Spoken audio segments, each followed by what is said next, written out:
Couple of little news items to bring up just before we end this first premiere of Loud. Loud. How did you feel about Joey Jordison passing, man? That was like that was a bit soul destroying. I actually because I was starting work really early, and when I woke up, I was looking through my phone kind of thing, and it was about 5:15 in the morning, and I read it, and I was like, nah, no way, that's not right. Like, and I ended up scrolling through Facebook just to see if anyone else had posted this yet, because I was like, this was just like a news item that I saw come up when I opened my Google on my phone, and no one had posted it. I was like, this must be bullshit then, like, or clickbait, whatever. Like, this is, yeah. And then it wasn't until a few hours later when I was scrolling through again, and everyone was like, Joey, R.I.P. And it was like, wow, that was such a big deal, like game changer. When, for me anyway, it was like, listening to bands like Slipknot and listening to, especially for the first time, listening to, I think the first track I heard from them was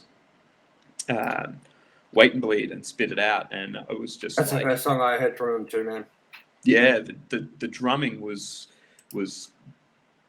on another level, and that's, one of the big things. And I play guitar, of course, but listening to those songs, I was like, the drums are what make these songs. Like, this is insane. So, yeah, when I read that and went through it, it was like, wow, this is actually hitting me really hard. Yeah, well, when I was growing up, Slipknot were like, I got into Slipknot when I was in primary school. That's when their self-titled came out. So grade 6, grade 5, something like that. And I loved their self-titled in Iowa. I kind of dropped out listening to them from Volume 3 onwards just because I didn't like Volume 3. And I thought Corey's voice was completely different on Volume 3 to the first two. Like, his screams were nowhere near as raw and brutal, and it was almost like he was straining to get his screams out through all of Volume 3, and it really put me off the whole album. But, like, Joey always has been probably one of my biggest inspirations as a drummer.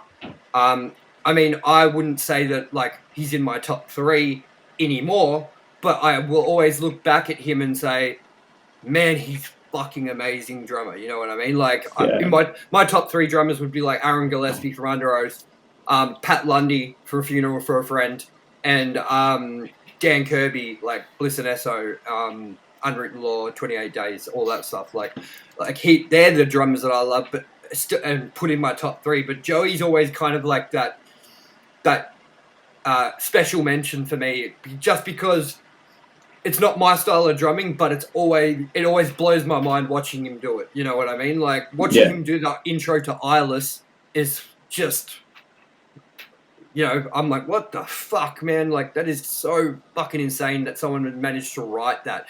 And what Cody doesn't understand, I had to explain this to him as well because he's a lot younger, was when that Slipknot self-titled album came out, it was 10 years ahead of anything else at that time. Like, it was just like, you thought at that time, like, Korn was the new metal, like, big fucking name band. And then Slipknot came out, and yeah, I guess they were put in that new metal category, but they were just like on a fucking scale that you'd never heard before. And when he listens to the self-titled album now, when I show Cody like songs off it, he just goes, I can't believe this came out like 98, 99. You know what I mean? Like, this is so sure.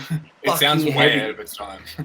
Yeah, the thing that I love about that record, or especially those first 2 records, is like, when we were in high school and we were listening to it and doing the same thing, like, oh yeah, you're in class, but you got one headphone, but hearing the mix and hearing the little inconsistencies, and like when he's, R.I.P. when his drumsticks have slid together and you get that little wooden click, or when you hear a bit of the snare chain like reverberating even though nothing's being played, and just how the guitars were panned in the songs, and you get a completely different dynamic and a completely different sound. And I just think that's something that at that point in time as well wasn't like, it was so raw, I guess is what I'm trying to say, and it was it was just pure emotion that would come through, and just like, this is sick. It just punched you right in the face. I love the samples that they use in, like, you know, it was sick, like that, here comes the pain. I fuck, like that stuff, just the little like add-ins they put into the songs, you know, like that's the stuff that I really, really loved. Like, so yeah, I guess R.I.P. Joey Jordison. That's a bit of a sad one there. And let's talk about quickly